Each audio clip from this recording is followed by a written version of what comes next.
Vamos então reiniciar aqui, retomar o nosso estudo do livro Depois da Morte.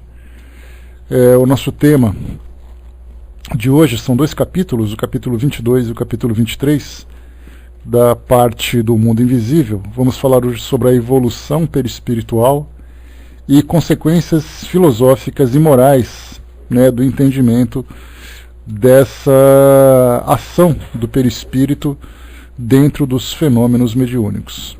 Antes, porém, vamos aqui para o nosso boletim da Sociedade Parisiense de Estudos Espíritas, do dia 29 de julho de 1859, uma sexta-feira, uma sessão geral. Começa então, leitura da ata e dos trabalhos da última sessão, comunicações, fatos curiosos de previsão de morte e avisos de além-túmulo, ocorridos, um com os senhores de Chamisso e Brunoy, emigrados que residiam em Coblença, em 1794, e outro com a Condessa CH, que serão publicados. Observações microscópicas e analíticas da matéria da escrita direta, ver o número do mês de agosto de 1859. Leitura de uma carta em resposta à remessa da evocação do Sr. J. de La Sarthe, feita na sessão do dia 22 de julho. Estudos. Perguntas complementares relativas ao repouso dos espíritos. As respostas não parecem à altura do espírito evocado, cuja clareza e precisão habituais não foram reconhecidas. Como não apresentam solução satisfatória, a sociedade não as toma em consideração. Então aqui interessante que veio uma resposta do plano espiritual e ela foi então desconsiderada por não ter fundamentação e também não apresentar credibilidade diante dos participantes da reunião. Perguntas dirigidas a François Aragua a propósito das respostas equívocas acima referidas. Ele diz que o espírito que as respondeu não é o que foi chamado, acrescentando que tal espírito não é mau, e sim pouco adiantado e incapaz de resolver certas questões. Deixaram-no vir para nos exercitar na apreciação das respostas e para dar a ele uma lição. Olha que interessante, o mundo espiritual testando a seriedade e a responsabilidade do grupo. Perguntas ao mesmo espírito sobre a análise química da matéria da escrita direta. Mais perguntas ao mesmo espírito sobre tempestades e o papel dos espíritos nos fenômenos da natureza, publicadas no número de setembro. Segundo a evocação do Sr. J. de La Sarthe, conforme a carta acima relatada, publicada no número de setembro sob o título Morte de um Espírita. Evocação de Jacques Arago, que será publicada. A próxima reunião, na sexta-feira seguinte, no dia 2 de setembro de 1859, a gente deixa para o nosso próximo encontro. Vamos lá, bom dia Francis. Agora nós vamos para o estudo aqui do nosso livro, do Obras Póstumas, do Depois da Morte. Voltando aqui então, nós estudamos nos nossos últimos encontros sobre o perispírito, ou corpo perispiritual. Falamos sobre os médiuns, algumas qualidades também, algumas qualificações que os médiuns possuem.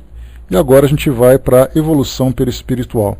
Apenas uma página que Leon Denis desenvolveu a respeito da transformação que o perispírito sofre conforme a evolução moral do indivíduo. Então vamos lá. As evocações seculares entre os espíritos e os homens, confirmadas, as relações seculares entre os espíritos e os homens confirmadas, explicadas pelas recentes experiências do espiritismo, demonstram a sobrevivência do ser sob uma forma fluídica mais perfeita. Essa forma indestrutível, companheira e serva da alma, testemunho de suas lutas e de seus sofrimentos, participa de suas peregrinações, eleva-se e purifica-se com ela. Gerado nos últimos degraus da animalidade, o ser perispiritual sobe lentamente a escala das espécies, impregnando-se dos instintos das feras, das astúcias dos felinos e também das qualidades das tendências generosas dos animais superiores. Até então não é mais que um ser rudimentar, um esboço incompleto. Chegando à humanidade, começa a ter sentimentos mais elevados. O espírito irradia com maior vigor e o perispírito ilumina-se com claridades novas. De vidas em vidas, à proporção que as faculdades se dilatam, que as aspirações se depuram, que o campo dos conhecimentos se alarga, ele se enriquece com sentidos novos. Como a borboleta que sai da crisálida, assim também o corpo espiritual desprende-se de seus andrajos de carne sempre que uma encarnação termina. A alma, inteira e livre, retoma posse de si mesma e, considerando em seu aspecto esplêndido ou miserável o manto fluídico que a cobre, verifica seu próprio estado de adiantamento. Como o carvalho que guarda em si os sinais de seus desenvolvimentos anuais, assim também o perispírito conserva, sob suas aparências presentes, os vestígios das vidas anteriores, dos estados sucessivamente percorridos. Esses vestígios repousam em nós muitas vezes esquecidos. Porém, desde que a alma os evoca, desperta a sua recordação, eles reaparecem com outras tantas testemunhas, balizando o caminho longa e penosamente percorrido. Os espíritos atrasados têm envoltórios impregnados de fluidos materiais. Sentem ainda depois da morte as impressões e as necessidades da vida terrestre.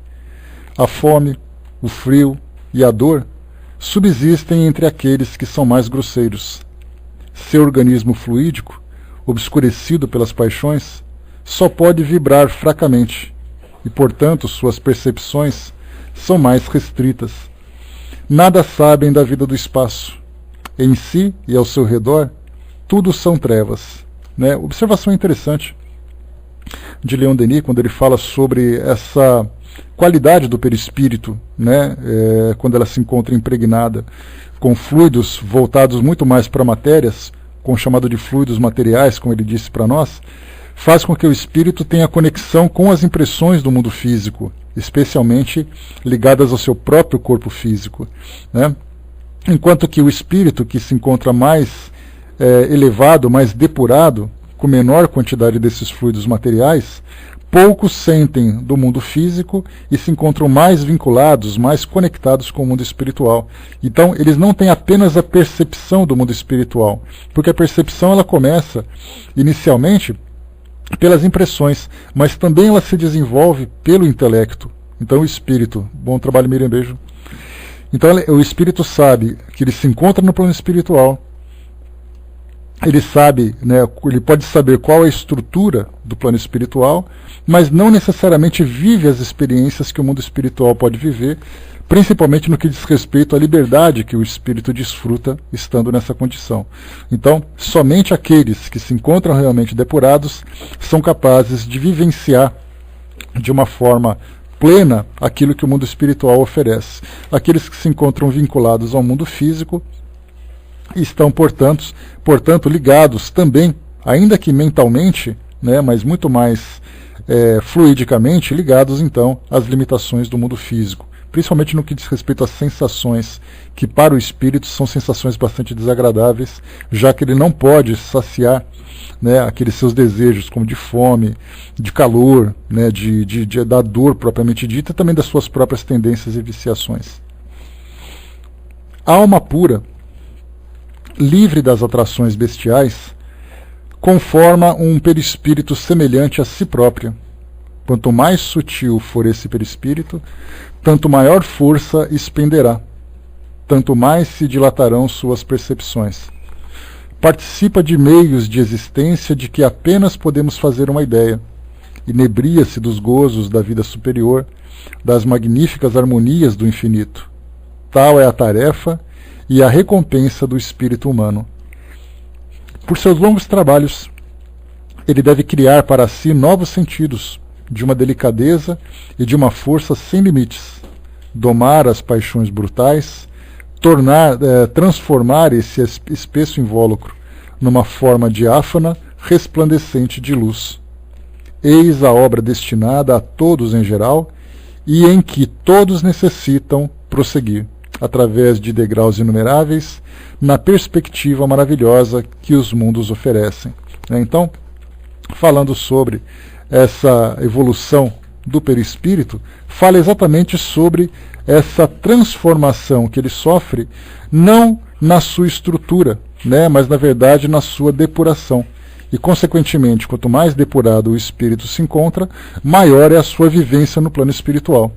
Já que, como o Leon Denis coloca, a alma pura, livre das atrações bestiais, são aqueles espíritos que têm ali plena liberdade de ação e de compreensão a respeito da vivência no mundo espiritual, e, consequentemente, não se encontram vinculados, presos ao mundo físico, já que a ligação de todos nós com o nosso planeta se dá através da afinidade entre esses fluidos. Nós temos uma grande quantidade de fluidos do nosso planeta ligados aqui ao nosso perispírito. Daí, então, essa nossa conexão, essa nossa ligação.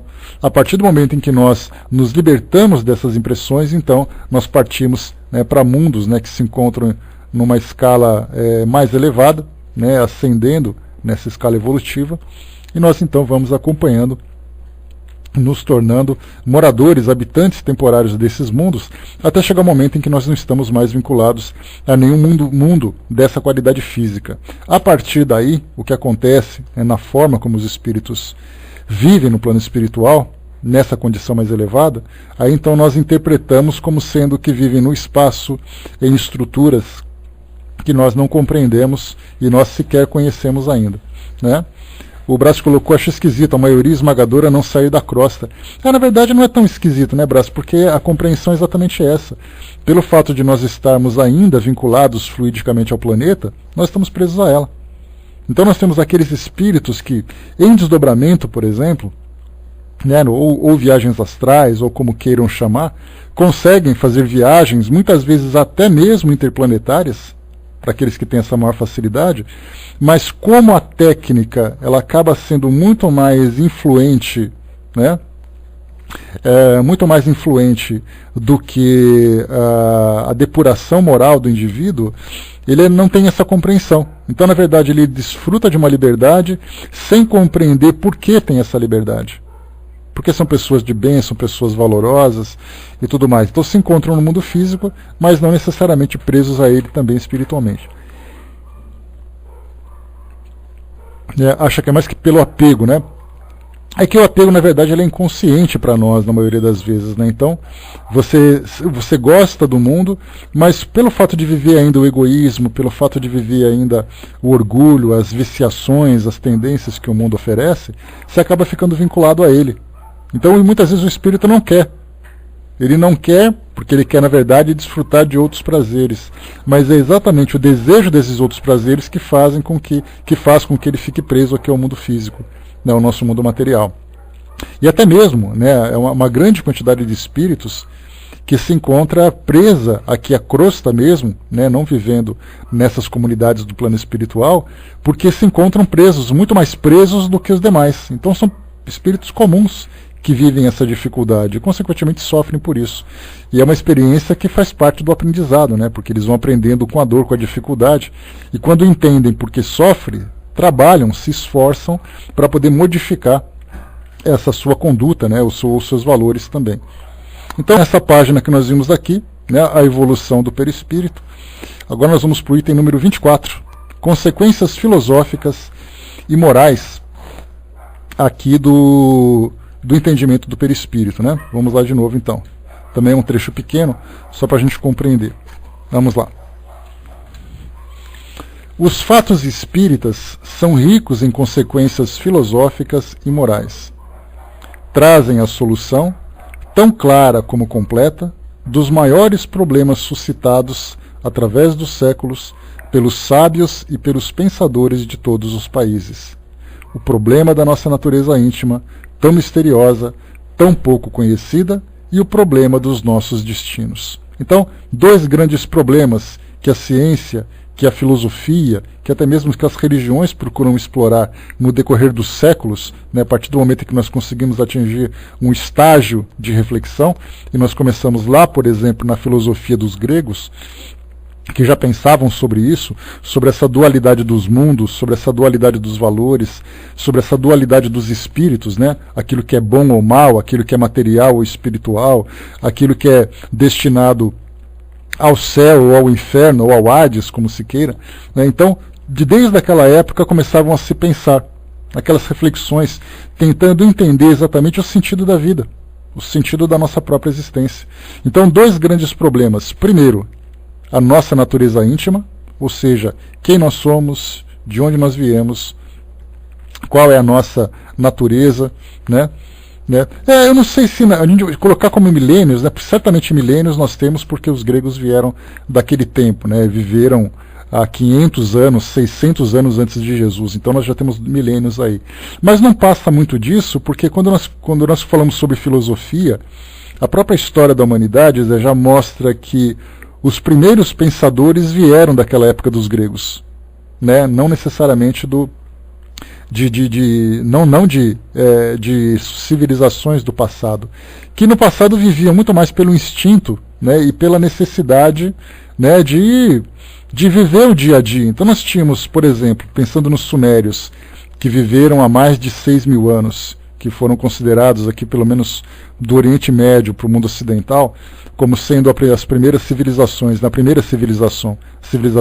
Então tinham economia, tinham cultura, tinham religião, tinham ali ambições de conquista, porque eram muitas guerras que tinham, mas quando se fala em pensadores, pessoas que paravam, sentavam, silenciavam assim o pensamento e começavam, vamos raciocinar quem somos nós. Então, na verdade, essa visão mais introspectiva começou a partir dos gregos, né, que nós podemos qualificar realmente como grandes pensadores, a partir de Sócrates, de Platão, de Aristóteles e tantos outros pensadores, né? Então, são ali 2 milênios, 3 milênios no máximo, né? Antes disso, era muito mais algo voltado para a prática, para a fé, né? Bom dia, Sandra. Então, desde aquela época começavam a pensar sobre essa nossa natureza íntima, né, do que nós somos feitos, de onde nós viemos. E a segunda parte, né, tão importante também, o problema dos nossos destinos, para onde nós vamos.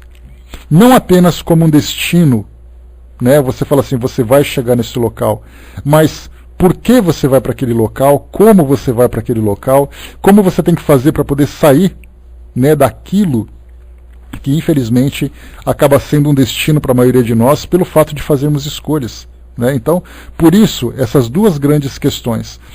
A doutrina espírita, quando começa a trazer para nós as explicações a respeito da nossa estrutura íntima, né, quando se fala sobre do que é feito a alma, qual é exatamente ali as suas capacidades, de que forma que ela se vincula com o mundo físico, que fluidos são esses e tudo mais. Só o fato de nós entendermos que nós somos espíritos imortais e que a nossa vida continua se desenvolvendo a partir do mundo material, porque se imaginava que nós nascemos aqui, morremos aqui e não se fala mais disso. Mas nós começamos então a desvendar esse outro mundo e consequentemente já começamos também a ter oportunidade de fazer novas perguntas. Porque até então todas as perguntas ficavam limitadas àquilo que as religiões tradicionais podiam responder. Por exemplo, se eu morrer hoje, para onde eu vou? Você vai para o céu, para o inferno ou para o purgatório, dependendo da religião. Muito bem, é o máximo que podia se explicar, porque era simplesmente as alegorias que eram apresentadas para explicar o nosso destino no plano espiritual. Já a partir do momento que nós começamos a explorar mais profundamente o mundo espiritual, a partir dessas observações que a doutrina espírita nos proporciona no seu aspecto científico, novas perguntas começam a surgir. Me permitem fazer essas perguntas porque eu posso realmente explorar esse novo universo. Porque até então, nós não podemos fazer perguntas sem que nós saibamos, tenhamos uma mera ideia do que existe. Nós começamos a, por exemplo, a explorar o espaço através da astronomia, através da busca por vidas alienígenas, a partir do momento em que nós começamos a falar sobre isso.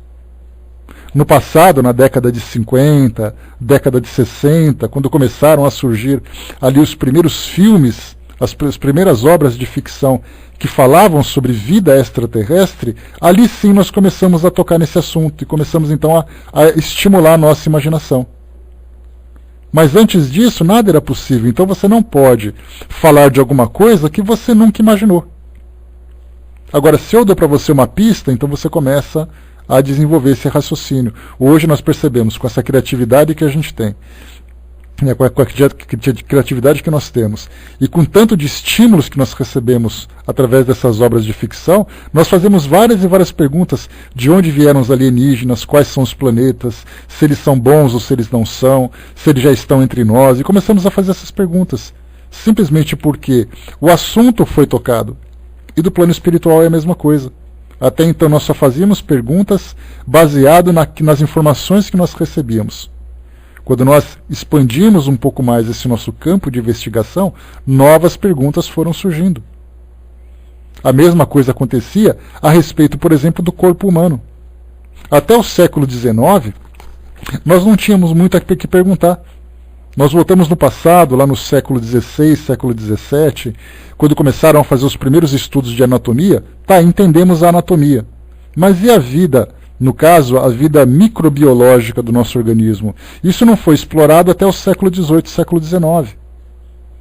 Aí começamos a estudar o micro-organismo, começamos a estudar células, começamos a estudar os códigos genéticos, começamos a estudar o genoma humano, e começamos também a fazer perguntas: será que é possível escolher, trabalhar com engenharia genética, aquela coisa toda? Como é que nós poderíamos falar de genética numa época em que eles estavam conhecendo ainda a anatomia básica? Há 3, 4 séculos no passado. A física, a mesma coisa. Os gregos tinham pregado como sendo uma determinação que o átomo era indivisível.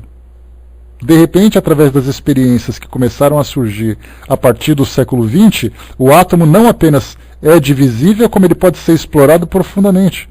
E aí novas perguntas vão surgindo a partir daí. A mesma coisa então acontece. Dentro desse campo da ciência, começa também a surgir no campo do espírito. Na astronomia é a mesma coisa. Conhecemos apenas a Terra como sendo o centro do universo e os planetas em volta. Aí surgiram depois ali a astronomia, surgiram os telescópios potentes, começaram a explorar novos mundos e novas perguntas surgiram também a respeito da origem do universo, por exemplo. Porque até então tudo era feito através da mitologia. Deus criou o universo, ótimo. Quando começaram a fazer investigações, alto lá. Começaram então a surgir a ideia do Big Bang, por exemplo. E tantos outros na computação, na ciência, no caso da nanotecnologia, que é um novo campo a ser explorado, e assim vai. Então tudo isso surgiu a partir do momento em que a nossa visão vai expandindo. E é isso que o conhecimento vai nos proporcionando. Então quanto mais informações você tem, mais perguntas você faz. O mundo espiritual passa por esse mesmo processo a partir do entendimento que a doutrina espírita nos proporciona. Vamos em frente. A imortalidade, que até então não passava de uma esperança, de uma intuição da alma, de aspiração vaga e incerta para um estado melhor, a imortalidade de agora em diante está provada. Bem assim a comunhão dos vivos com aqueles a quem julgavam mortos, o que é a sua consequência lógica. Não mais é possível a dúvida. O homem é imortal. A morte é mera transformação. Desse fato e do ensino dos espíritos, deduz-se ainda a clareza da pluralidade de nossas existências terrestres. Então, ele está dizendo aqui, Leon Denis, para nós, que a reencarnação vem para nós como uma consequência natural desse entendimento. De pensar que, primeiro, eu sou um espírito imortal. Segundo, existe um intercâmbio entre o mundo físico e o mundo espiritual. O próximo passo, como uma consequência natural, é falar exatamente das diversas existências no mundo físico que eu possuo, que é exatamente a reencarnação. Enquanto eu não chegar nessa conclusão, não adianta eu acreditar na reencarnação se eu não tenho um entendimento prévio. É daí que nós vemos hoje a dificuldade que as religiões têm para compreender esse processo, exatamente porque os elementos essenciais que embasam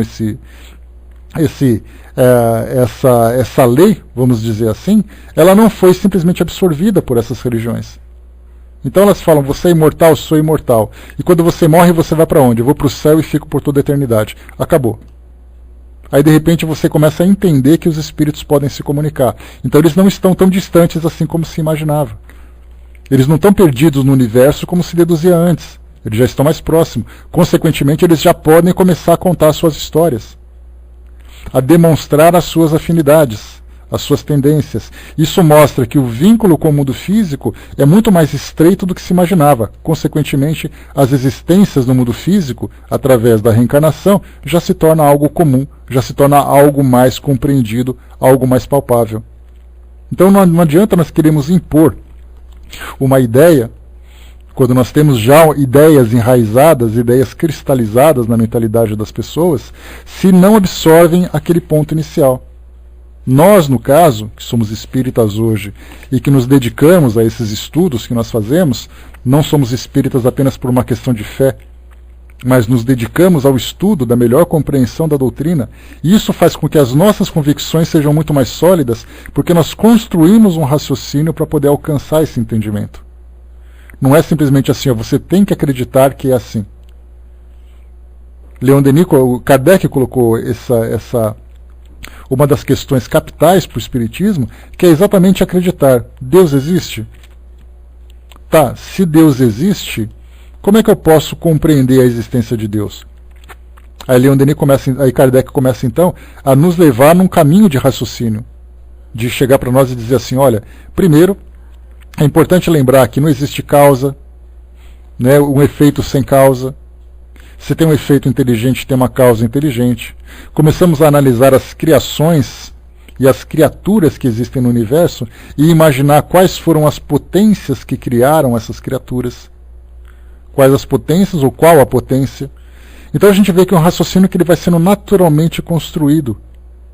E essa fé começa a se tornar realmente racional, e a mesma coisa, uma convicção racional, porque nós começamos a interpretar esses elementos que nós temos hoje, e através desses cálculos, chegamos às nossas conclusões. Porque aquele que diz assim, olha, você acredita na vida espiritual? Ah, eu acredito. Por que acredito? Ah, porque lá no centro falaram tanto isso. Não, não é assim. Eu acredito porque eu estudo.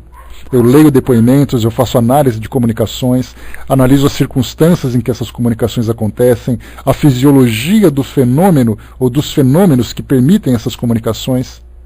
Aí eu chego à conclusão, a vida no mundo espiritual de fato existe. Porque eu consegui compreender todo o mecanismo que envolve esse fenômeno. Então é daí que nós vamos nos fortalecendo cada vez mais. Já não é mais uma questão de acreditar por acreditar, mas é uma questão de estudar, desenvolver um raciocínio e atingir esse objetivo. Continua. Essa evolução do ser através de suas vidas renovadas, sendo ele próprio o edificador do seu futuro, construindo-se todos os dias a si mesmo por seus atos, quer no selo do abismo, quer no desabrochamento das humanidades felizes, essa identidade de todos nas origens como nos fins, esse aperfeiçoamento gradual, fruto do cumprimento dos deveres do trabalho nas provações, tudo isso nos mostra os princípios eternos de justiça, de ordem, de progresso que reinam nos mundos, regulando o destino das almas, segundo leis sábias, profundas, universais. Tudo isso que Leon Denis coloca para nós fala sobre, por exemplo, uma capacidade que nós temos de analisar o mundo em que nós vivemos hoje. Pois é, Zé, grande responsabilidade. A quem muito foi dado, muito será cobrado, né? Então, começa a nos proporcionar hoje um entendimento melhor do nosso próprio mundo. Nós entendemos, por exemplo, as doenças, as diferenças sociais, os conflitos que acontecem entre as pessoas, entre as sociedades, entre as nações, entre as civilizações. Toda essa visão que nós temos do mundo hoje faz com que o mundo se torne mais claro. Se nós pudéssemos imaginar o mundo como sendo um livro, esse livro certamente seria decodificado, ou estaria totalmente codificado, né, com algarismos, com símbolos, com palavras que nós simplesmente não compreendemos. Aí quando nós começamos a entender esse mecanismo de lei de causa e efeito, intercâmbio entre o mundo físico e o mundo espiritual, a lei da reencarnação e tudo mais, é como se aquelas letrinhas, aqueles caracteres, começassem a se organizar na nossa frente e nós começássemos a fazer uma leitura mais natural, ainda que com dificuldade. Nós lemos algumas frases, outras frases não são bem compreendidas, outras faltam palavras para a gente esclarecer, mas tudo já começa a se organizar frente aos nossos olhos. Então é esse entendimento do mundo que nós temos, da nossa própria vida, da nossa própria existência. A partir desse raciocínio, essas são as consequências filosóficas e morais que a doutrina espírita nos proporciona a partir desse entendimento. Esse aspecto filosófico da doutrina é fascinante. Quando nós falamos assim, filosofar, é um neologismo, naturalmente, né, uma palavra que não existia até pouco tempo, então a gente usa filosofar simplesmente com o ato de pensar, raciocinando sobre determinado tema, determinado assunto. Então, esse aspecto da doutrina, quando nós começamos a colocar esses pontos, de pegarmos uma notícia num jornal, um texto numa revista, um trecho de um livro, um programa na televisão, nós começamos a analisar de um modo diferente porque automaticamente nós já temos ali um sentido filosófico já depurado, já estimulado. Então, tudo para nós que acontece no mundo é motivo de nós conversarmos, é motivo de nós trocarmos ideia. Coisa que até pouco tempo era muito difícil, porque nós olhávamos para um assunto, o que você tem para falar sobre isso? Sinceramente nada, eu não entendo bem dessas coisas. Nós não falamos necessariamente de assuntos explícitos, assuntos restritos a uma área de conhecimento, nós falamos de conhecimento geral. Porque se eu vou te fazer uma pergunta sobre determinada área da economia, se você não for economista, ou não for um profissional envolvido com isso, ou um estudante, você não vai saber responder porque dependem de termos técnicos. Nós não falamos de termos gerais. Então, esse conhecimento geral, na verdade, nós podemos até não ter uma compreensão profunda, mas na verdade nós somos constantemente estimulados a raciocinar sobre ele. Essa é a diferença. Então, vamos lá. O Espiritismo é, pois, simultaneamente, uma filosofia moral e uma ciência positiva. Então, filosofia moral, porque nos fala das suas consequências, e uma ciência positiva, lembrando sempre que a palavra positiva vem do positivismo, que foi uma filosofia do século XIX, que foi fundada, como a gente já conversou, por Auguste Comte, que ele dizia que tudo que acontecia na nossa vida não dependia de fé, mas dependia de fatos. E esses fatos deveriam ser estudados. Tanto aquilo que a ciência proporcionava, como aquilo que as próprias ciências humanas, vamos dizer assim, também proporcionam. Por que existe pobreza? Por que existe riqueza? Por que existe a guerra? Tudo isso era analisado a partir de fatos. Não era uma questão de fé. Antes era assim, na época da Idade Média, da Alta Idade Média, quando nós tínhamos ali a Inquisição muito presente, era sempre aquela imposição. Existe uma epidemia, como aconteceu, a peste negra, que aconteceu lá no século XIV, 1300, 1400, por ali, que dizimou uma grande parte da Europa. Qual que era exatamente o argumento que se utilizava? Era uma praga que Deus jogou no mundo para punir os homens. É uma questão de fé. A Terra é o centro do universo. É uma questão de fé. E aí então veio a ciência positivista para dizer assim, pera lá, se existe uma epidemia, não é porque Deus quer punir os homens. É primeiro, porque surgiu um agente causador. Segundo, porque ele encontrou condições, subnutrição, lixo, fragilidade do sistema imunológico das pessoas. E aí, naturalmente, a epidemia veio e pegou todo mundo.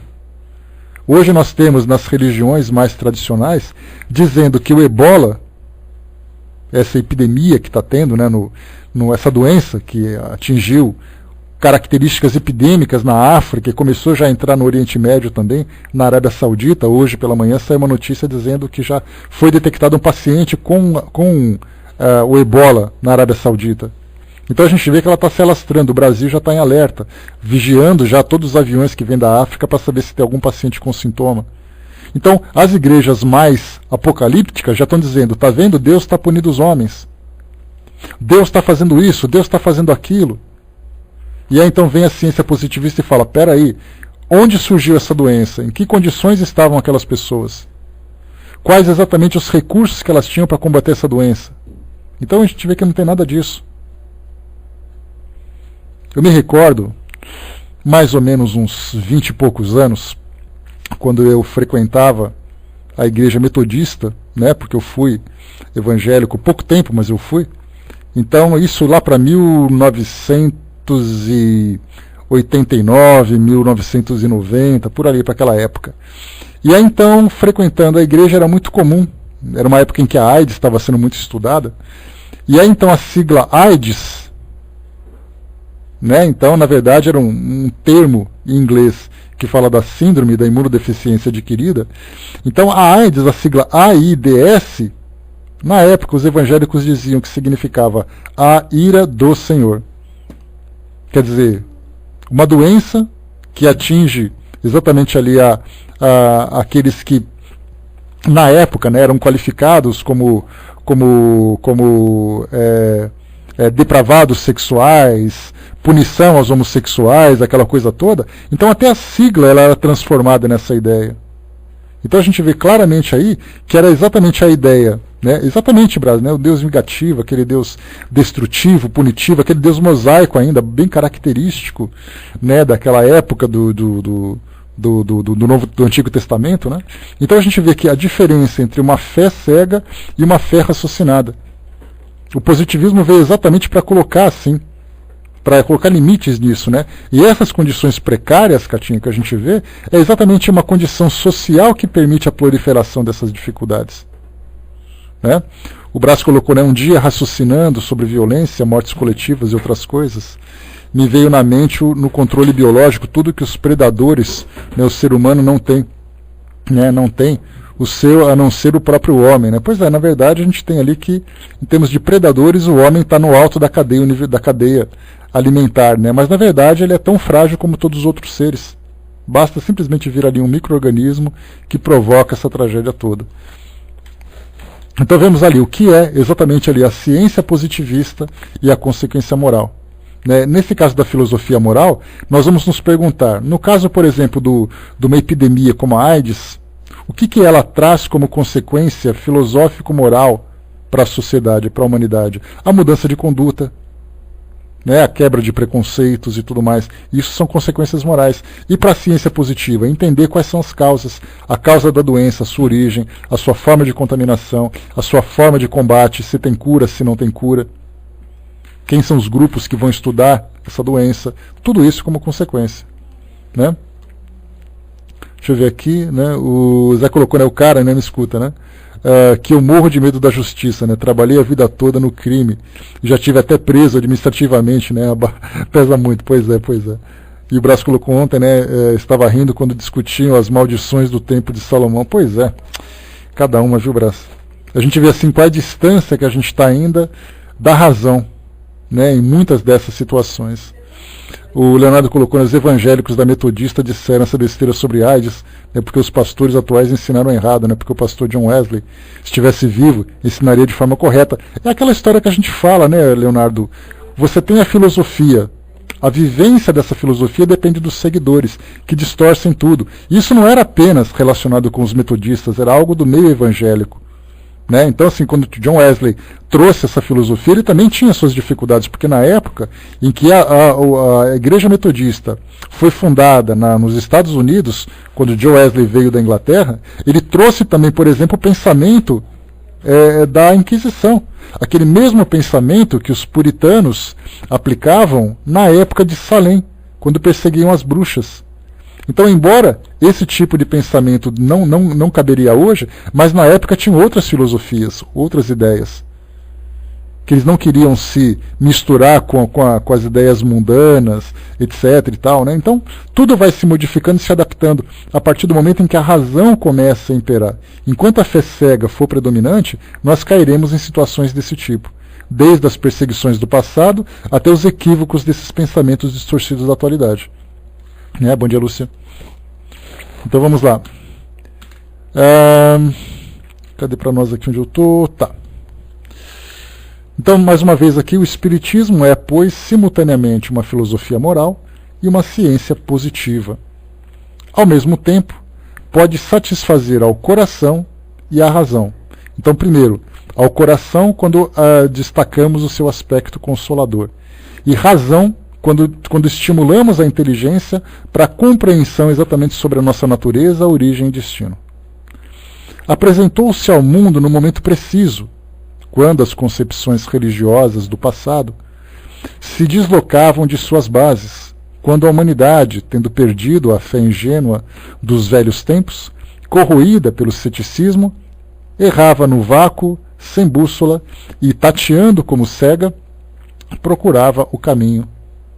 O evento do Espiritismo é, ninguém se engane, um dos maiores acontecimentos da história do mundo.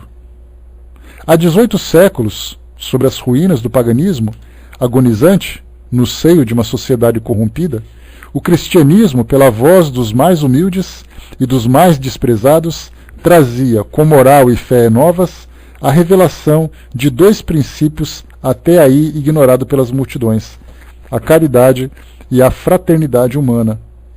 Assim, hoje, em face das doutrinas religiosas enfraquecidas, petrificadas pelo interesse material, impotentes para esclarecer o espírito humano, ergueu-se uma filosofia racional, trazendo em si o germe de uma transformação social, um meio de regenerar a humanidade, de libertá-la dos elementos de decomposição que a esterilizam e enodoam. Vem oferecer uma base sólida à fé, uma sanção à moral, um estimulante à virtude.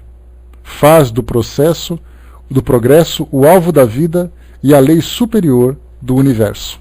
Aqui o Leon Denis coloca nesse trecho o momento em que a doutrina espírita chegou. Nós voltamos no tempo aqui quase 150 anos para entendermos um pouquinho sobre aquele começo e as mudanças que aconteceram de lá para cá. Como a gente já estudou, quando falávamos sobre, tanto nessa visão de Leon Denis, como na visão de Kardec também, nós estudávamos no passado, quando as religiões predominantes na Europa, no caso, as religiões evangélicas e a religião católica, predominavam através do medo, através da influência, através do poder. Houve uma ruptura nessa relação da sociedade com a igreja, quando vieram então os pensamentos dos iluministas, ou seja, daqueles que traziam a filosofia de uma forma mais clara, de uma forma mais presente para a sociedade. E aí então houve essa ruptura. No momento em que se rompeu essa dominância das religiões sobre as massas, a doutrina espírita então chegou para fazer ali uma conexão entre a fé e a razão. De lá para cá, a gente lembra que a França viveu esse período de grande estudo, de grande preocupação com essas realidades dos fenômenos. Mas aí voltamos para o Brasil. É como se nós, nesse campo da razão, tivéssemos um pequeno retrocesso. Ao mesmo tempo que nós fortalecemos a fé no entendimento da doutrina, nós perdemos no campo da razão, no campo do estudo. Embora todos estudem, ainda é um estudo superficial. Mas é assim, recuamos para poder depois avançar novamente. Então esse recuo na razão foi, primeiro, o fortalecimento da doutrina nesse campo tão ecumênico, tão espiritualizado que é o Brasil. A partir da instalação da doutrina como elemento de fé, começa então a se renovar como sendo um elemento racional. E é a partir desse entendimento que a sociedade de fato vai se transformar. Braz colocou, será quem assumiu a Sociedade de Paris após a morte de Leon Denis? Na verdade, a Sociedade Parisiense de Estudos Espíritas, Braz, eu tive a oportunidade de fazer uma leitura sobre esse tema recentemente, e foi exatamente a esposa de Kardec, que é a Gabi, como era chamada intimamente. Então, a partir da desencarnação dela, a sociedade parou de funcionar. Então, assim, aí depois, o que aconteceu? Desmontaram a sociedade, muitos dos materiais que foram acumulados por Kardec como sendo obras de obras históricas, elementos de pesquisa e tudo mais, a maioria desse material foi doado para a Federação Espírita Brasileira quando o Dr. Bezerra de Menezes era presidente. Então hoje, se você for na FEB em Brasília, você vai encontrar o Museu Espírita que tem lá. Aqui, assim como em São Paulo também, vai encontrar muita coisa. Então, na verdade, houve uma doação daquilo que era a sociedade para a Federação Espírita Brasileira, porque lá não tinha mais quem mantivesse. Assim, né, foi o que eu li recentemente nesse texto, né? Então, mas independente dessas guerras, o que aconteceu mesmo foi a falta de interesse na manutenção desse trabalho. Como os líderes acabaram, os líderes entre aspas, né, que era Kardec inicialmente, depois a sua esposa, né, Leon Denis também era daqueles que eram os estimuladores da doutrina. Quando esses aí desapareceram, né, Leon Denis já desencarnou na década de 20, se não me engano, do século 20, já que era na década de 1920. Então, mas antes disso, lá a sociedade já tinha se desintegrado, infelizmente, lamentavelmente, né? Então, o Brasil foi, sem dúvida nenhuma, assim, o campo preparado para isso, né? Então, tudo muito bem orquestrado. E continua aqui para nós. Acaba com o reinado do favoritismo, do arbitrário e da superstição, mostrando na elevação dos seres o resultado dos seus próprios esforços, ensinando que uma igualdade absoluta e uma solidariedade íntima ligam os homens através de suas vidas coletivas. Ela golpeia vigorosamente o orgulho e o egoísmo, esses dois monstros que até então nada havia podido domar ou submeter. Então aqui, essas consequências filosóficas e morais que a doutrina espírita pode nos oferecer. Aliás, um estudo mais aprofundado sobre esse tema, nós podemos encontrar lá nas leis, das leis morais, na terceira parte do Livro dos Espíritos, quando nós aplicamos esse elemento filosófico da doutrina em várias situações do nosso cotidiano, lei do progresso, lei da reprodução, lei da destruição, né, lei da justiça, amor e caridade, enfim, de vários aspectos que Kardec conseguiu elaborar. Então, quando você fala das leis morais, a gente lembra que logo no comecinho, na primeira parte, no primeiro capítulo dessa terceira parte, Kardec sugere aos espíritos, né, se podemos utilizar esses critérios de avaliação da aplicação das leis morais na nossa vida, né, na vida da sociedade. E aí os espíritos diziam que era um bom caminho. Então não imaginemos que apenas, exclusivamente aquilo, né, poderia ser utilizado, mas vários outros também poderiam ser pensados. Mas Kardec então envolveu todos os aspectos que era, né, que ele entendia como sendo essencial para a sociedade e que era também a sua própria realidade. E o que nós vimos que de lá para cá, essas leis ainda se aplicam, embora pudessem ser mais aprofundadas com um século e meio de evolução que nós tivemos também, né? Um artigo bem forte foi o Código Penal da Vida Futura, também a mesma coisa, que começa a falar sobre essa parte já, né, das crenças, essa parte não tanto da vida futura como da vida presente, que é a quarta parte do Livro dos Espíritos, que também é estudado lá no comecinho do livro Céu e Inferno, na primeira parte, trata exatamente do choque direto com as religiões tradicionais. Porque até então era uma questão de fé. Você é punido, você porque é pecado, porque não é, porque você é privilegiado, porque você tem alguma preferência, porque Deus quis assim, coisa e tal. De repente vem Código Penal da vida presente e da vida futura, mostrando que tudo tem um mecanismo que rege, não é simplesmente uma questão de preferência. Você não vai ser salvo porque você faz parte desse país, faz parte dessa raça ou faz parte dessa religião.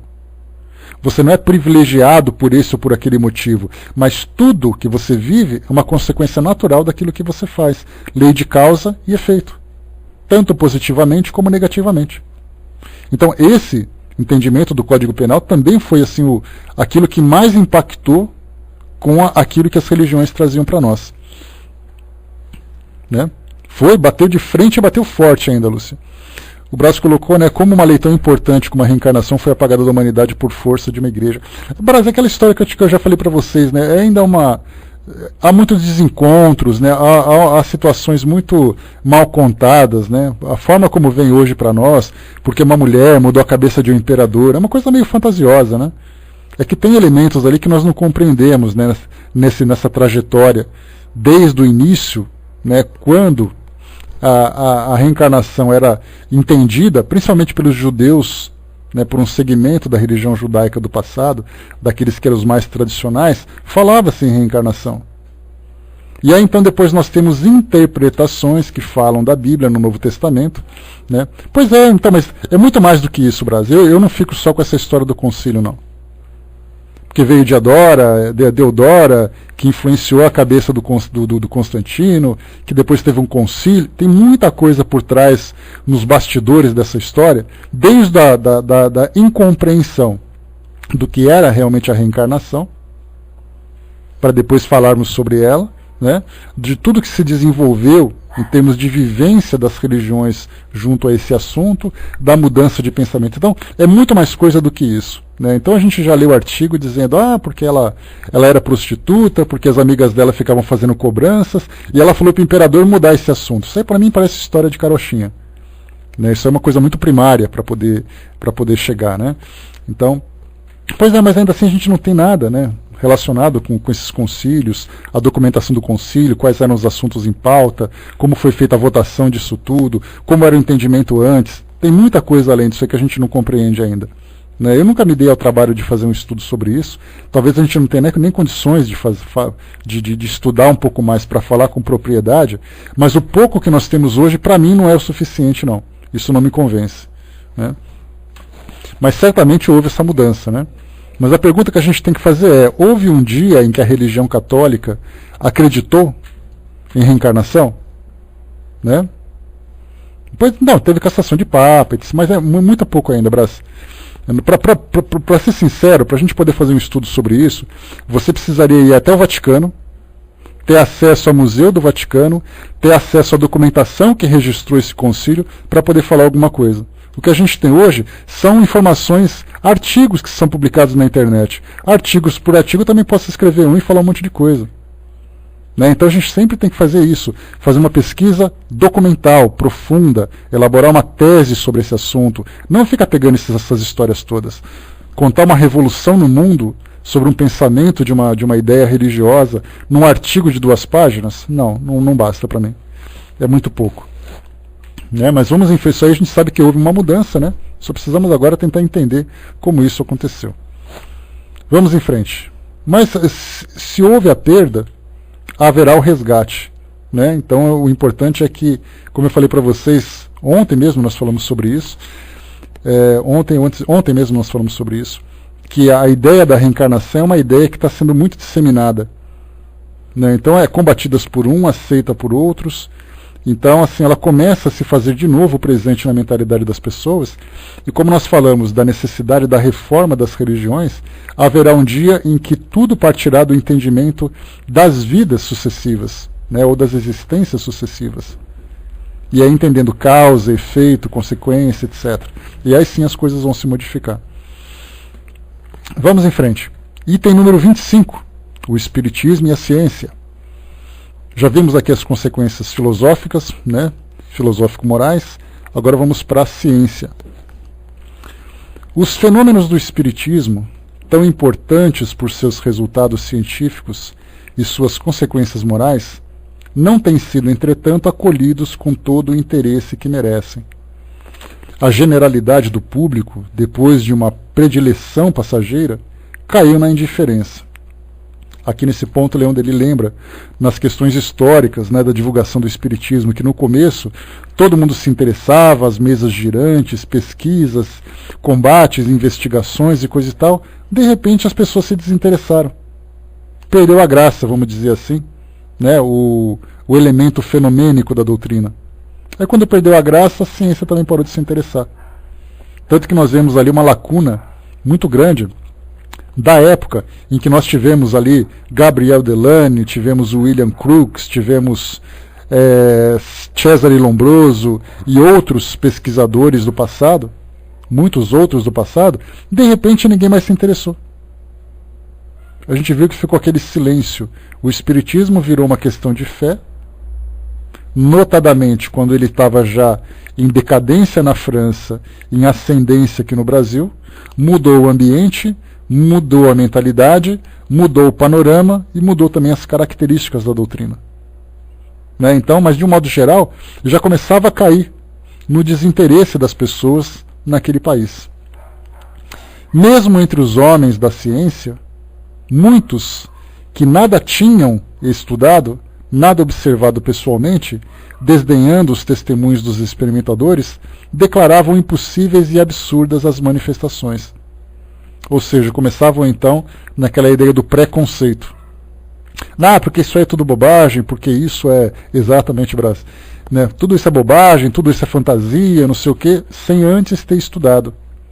E até mesmo desmerecendo as pesquisas que já haviam sido feitas anteriormente.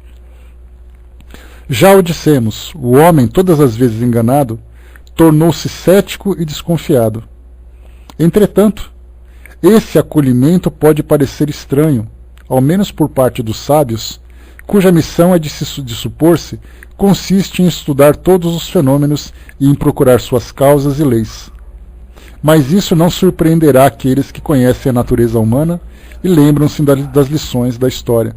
Né? O que Leon Denis chama atenção é que muitos daqueles que trouxeram esse elemento intelectual mais desenvolvido, né, como sendo parte de sua programação reencarnatória, acabavam desprezando aquilo que mais deveriam fazer, que era trazer a verdade, trazer a razão, trazer o raciocínio. Então acabavam se dedicando apenas àquilo que era do seu interesse. Outras vezes, para não se misturar, né, com essas ideias fantasiosas que eles acreditavam ser, né, para não se misturar com essas coisas de religião, então eles seguiram seu próprio caminho dentro da ciência tradicional e deixaram, né, o aspecto científico da doutrina espírita sem ser estudada. A novidade vem inquietar porque destrói teorias já afeiçoadas, velhos sistemas edificados com muita dificuldade, derriba situações obtidas e perturba comodidades por necessitar de pesquisas e de observações para as quais já não há mais gosto. O filósofo alemão E. Hartmann muito bem disse em sua obra sobre o Espiritismo. Disse ele: os representantes oficiais da ciência recusam-se a queimar os dedos com essas coisas, seja porque, em consequência de sua convicção atual sobre a infalibilidade da ciência, se acreditem autorizados a decretar a priori o que é possível e o que é impossível, seja simplesmente porque não tenham nenhum desejo de trocar estudos especiais por outros que lhes são menos familiares. De fato, né? E continua Leon Denis: os sábios são efetivamente homens, e como todos os homens, têm suas fraquezas e suas prevenções. É preciso um verdadeiro heroísmo para acolher com imparcialidade fatos que vêm impor um formal desmentido aos trabalhos de uma existência inteira, abalar uma celebridade laboriosamente conquistada. Como todas as grandes descobertas, o Espiritismo devia receber o batismo das humanizações, das humilhações e da prova. Quase todas as ideias novas, particularmente as mais fecundas, têm sido escarnecidas, insultadas em seu aparecimento, rejeitadas como utopias. As descobertas do vapor e da eletricidade, e mesmo o estabelecimento de estradas de ferro, foram por muito tempo qualificados de mentiras e quimeras. A Academia de Medicina de Paris rejeitava, a princípio, a teoria de Harvey sobre a circulação do sangue, como repelia mais tarde o magnetismo. E enquanto essa academia declarava que o magnetismo não existia, a Academia de Viena proscrevia o seu uso como perigoso. Com que zombarias os sábios não saudaram, em época mais recente, as descobertas de Boucher de Partis, o criador da antropologia pré-histórica, ciência hoje consagrada e que derrama tão vivas luzes sobre a origem das sociedades humanas. E basta lembrar também aqui de todas essas descobertas que foram trazidas, basta lembrar, por exemplo, o próprio Santos Dumont, quando ele começou a fazer os seus estudos, né? Porque exatamente o nome, para a gente ter uma ideia, né? O nome 14 bis do seu avião, né, que fez ali no campo de Bagatelle o seu primeiro voo, ali no começo do século XX, chamava 14 bis exatamente porque era a 14ª tentativa que ele fazia para voar.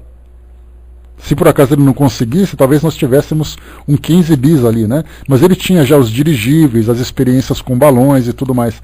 Cada vez que ele lançava um balão ao alto, porque inclusive foi agora recentemente uma comemoração, né, sobre um dos eventos que ele teve participação.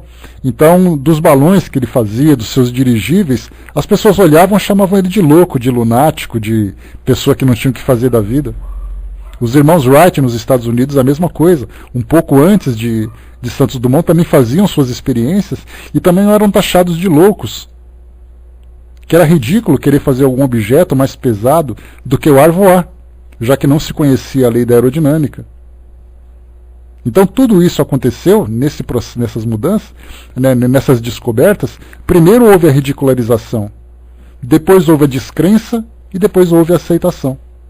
E com todos esses anatomistas, antropologistas, engenheiros que provocavam isso tudo, tem uma reportagem, um documentário, que dizia que no final do século XIX, quando começavam a fazer as primeiras pesquisas com locomotivas, que alcançavam uma certa velocidade, eles diziam que o homem só suportava uma velocidade que chegasse no máximo a 20 km por hora. Que era mais ou menos aquilo que os cavalos atingiam suas carruagens. Mais do que isso, o organismo não funcionava.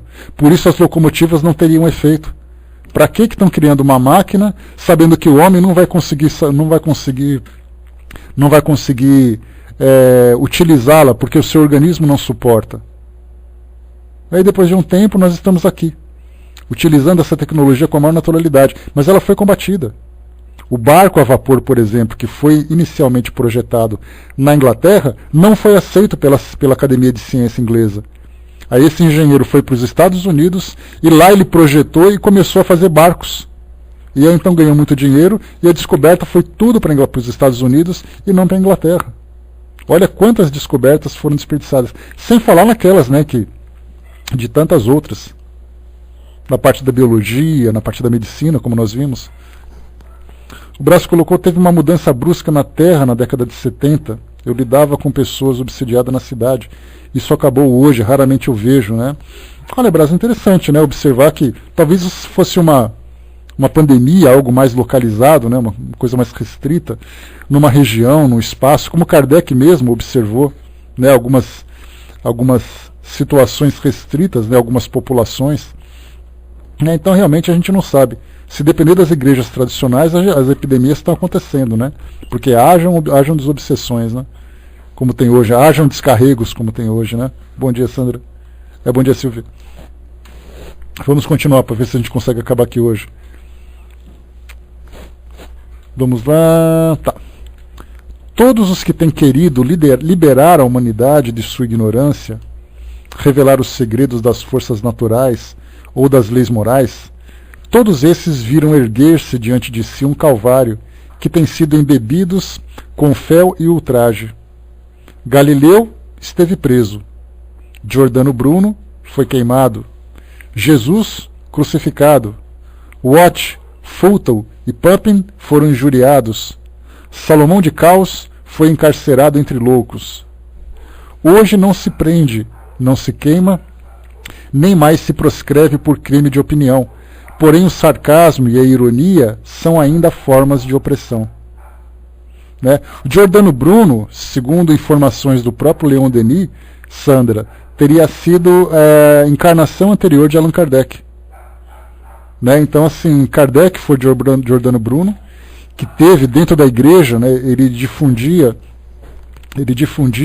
dentro da igreja a ideia da reencarnação, que ele era um monge.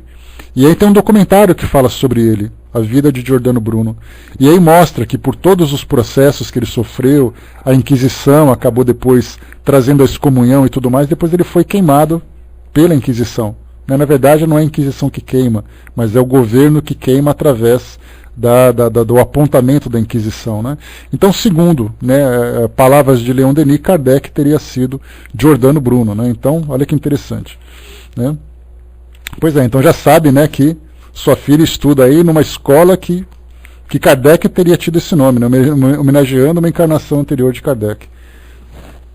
Vamos lá.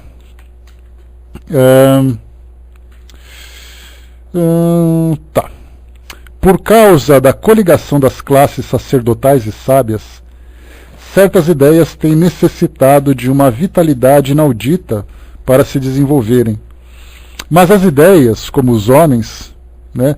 Não, ele era um monge, era um filósofo, mas ele era religioso, ele era da igreja, né? Ele era da Igreja Católica. Eu vou ver se eu passo para vocês lá pela nossa lista o filme que fala sobre a vida dele. Tá? E depois vocês podem ver que é bem interessante. Mas as ideias, como os homens, engrandecem-se na dor. Cedo ou tarde, a verdade triunfa das infalibilidades conjuradas.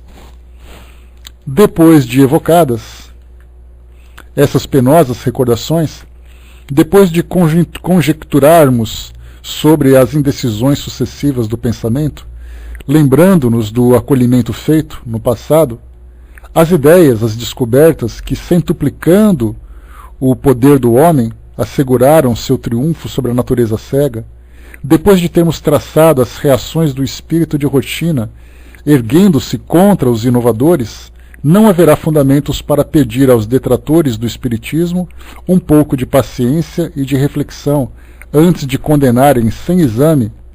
Não diremos ideias, especulações gratuitas do pensamento, mas fatos de observação e experiência? Ou seja, Leon Denis chama atenção, depois de todos os equívocos que já cometeram, acusando, né, e também denegrindo e até mesmo caluniando esses grandes inventores do passado, será que o Espiritismo não mereceria uma chance de ser estudado antes de ser também caluniado? É a pergunta que Leon Denis faz.